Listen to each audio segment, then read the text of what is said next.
पीले दांत वाली बहू। रंजना कभी ब्रश नहीं करती थी। उसे कितनी बार उसके माँ बाप ने डांटा, लेकिन उसका कोई असर उस पर होता ही नहीं था, जिस कारण से उसके दांत पीले पीले हो जाते हैं। शादी के बाद अरे बहू, वैसे तो तुझ में कोई कमी नहीं है, पर तेरे दांत इतने पीले कैसे हैं बेटा? कैसे मतलब? कोई सर्जरी थोड़ी ना कराइए। वो तो क्या नाम, मैं ब्रश नहीं करती थी तो पीले हो गए। अब क्या करूं? आप कहें तो लाल करवा लूं या फिर काले? यार ये क्या है, क्यों माँ से लड़ रही हो? लड़ रही हूँ? अरे मैं लड़ रही हूँ या ये बोल रही है कि दांत पीले हैं, पीले। अरे तपस्या थोड़ी ना की है इन्हें पीले करने के लिए। बकायदा ब्रश नहीं किया है 20 साल तक, तब जाकर। छी, कैसी बात कर रही हो? ये उस वक्त तो पीले नहीं थे जब हम लोग तुम्हें देखने आए थे। अरे तब साफ करवा लिया होगा डेंटिस्ट के पास जाकर।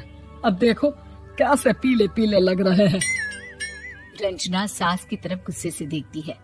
फिर शुरू हो गई पीले पीले पीले। अरे पीले तो तब भी थे जब मेरे हाथ का रसगुल्ला उड़ा उड़ा कर खा रही थी और बोल रही थी, लड़की नहीं गुणों का खजाना दे रहे भाई साहब आप। खैर, अब वो लोग करते भी तो क्या करते, पीले दांत वाली बहू पल्ले पड़ी थी तो झेलना तो था ही। एक दिन कीर्तन में रंजना गाना गा रही थी। अरे कमला बहन, माँ का द्वार है, यहाँ तो सब शुद्ध होकर आते हैं, फिर अपनी बहू को ब्रश भी नहीं करवाती तुम। दूर से पीले पीले दांत भक्ति में बाधा उत्पन्न कर रहे हैं। अरे कोई 2 साल की बच्ची थोड़ी ना लेकर आई हूँ मैं बहू बनाकर। अच्छी खासी लड़की है, अरे कैसे करवाऊं ब्रश? ये तो उसे खुद करना चाहिए ना। अब माँ बाप तो इसके जैसे तैसे निपटा दिए, ये नहीं सोचा कि सास कैसे संभालेगी। सास बहू को लेकर घर आ जाती है, लेकिन सोच लेती है कि अब इसे लेकर कहीं नहीं जाएगी।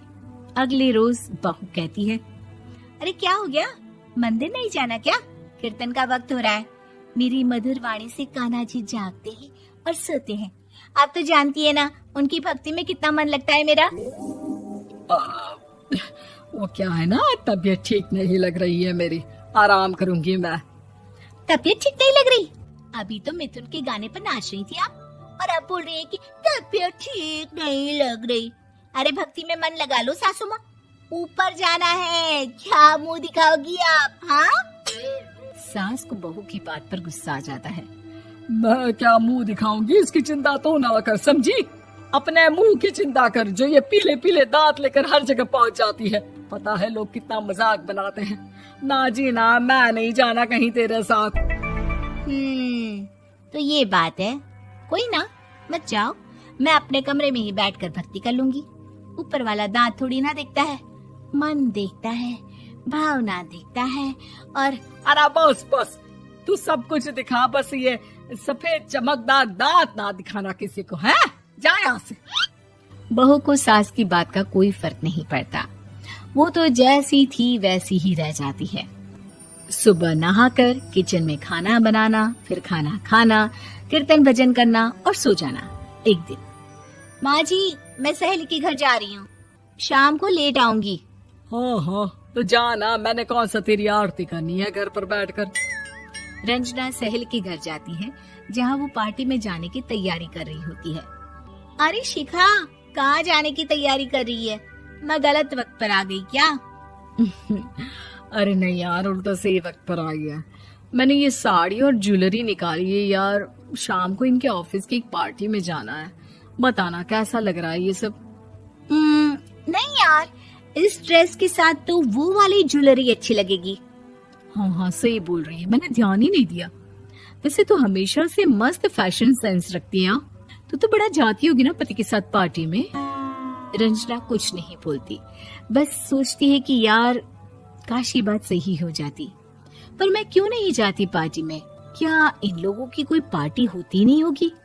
रंजना घर आती है और रात में पति से सवाल करती है, एक बात बताइए, आप मुझे किसी पार्टी में क्यों नहीं ले जाते? क्या आपकी यहाँ ऑफिस में पार्टी नहीं होती?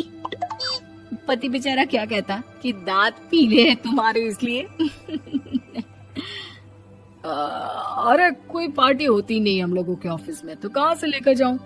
और मार्केट, मॉल, कहीं वीकेंड घूमना, कहीं तो। अरे यार, सारे हफ्ते में एक छुट्टी मिलती है, तो सोचता हूँ कि आराम ही कर लूं। क्यों? रंजना मन मार के रह जाती है। पहले कभी सास के साथ मंदिर जाया करती थी, लेकिन वो भी सास ने ले जाना बंद कर दिया।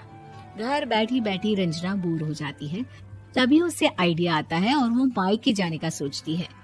सासू माँ, 2 दिनों के लिए मम्मी के घर जा रही हूँ। अच्छा अच्छा, ठीक है, आराम से जा। और हाँ, माँ से कुछ अच्छी आदत सीख कर आना कि कैसे शरीर के हर भाग की तरह दांतों की सफाई भी जरूरी होती है, समझी? शुरू हो गई ना आप। वो लोग आपकी तरह नहीं है कि छोटी छोटी बात का बतंगड़ बना दे। उन लोगों के लिए मैं मायने रखती हूँ, ना कि मेरे पीले पीले दांत। रंजना माँ को बिना बताए उन लोगों को सरप्राइज देती है, लेकिन जैसे ही वो दरवाजे पर पहुंचती है, अंदर देखती है कि घर वाले कहीं जा रहे होते हैं। अब माँ, काश रंजना दीदी के दांतों वाली प्रॉब्लम नहीं होती, तो वो भी हम लोगों के साथ चलती ना बुआ जी की बेटी की शादी में। हाँ बेटा, लेकिन अब उसे कौन समझाए कि उसको उसके पीले दांत नहीं दिखते, लेकिन उसके आसपास के लोगों को कितना एम्बैरेसिंग फील कराते हैं। मुझे तो कितनी बार उसके स्कूल की टीचर ने शिकायत की कि उसके साथ कोई लड़की बैठना भी नहीं चाहती, और ना ही कॉलेज में कोई उससे बात करना चाहता था। लेकिन पता नहीं क्यों उसे ये बात समझ में ही नहीं आती। कोई कमी नहीं है उस लड़की में, बस यही कि दांत पीले हैं। वो तो भला हो जीजा जी और उनकी माँ का, जो दीदी को जैसी है वैसे ही रखा हुआ है। रंजना को अपने घर वालों की बात सुनकर बहुत दुख होता है। वो सोचती है कि वो क्या करे, लेकिन फिर वो सीधा डेंटिस्ट के पास जाती है, अपने दांत चमकाती है और कसम खाती है कि वो रोज ब्रश करेगी। अरे क्या हो गया? तुम तो 2 दिनों के लिए गई थी ना, पर कोई ना, अच्छा है, चलो आ गई तो। रंजना सास के सामने आकर खड़ी हो जाती है और पूरी स्माइल करती है, उसके चमकदार दांतों को दिखाती हुई। हैं? चले मंदिर?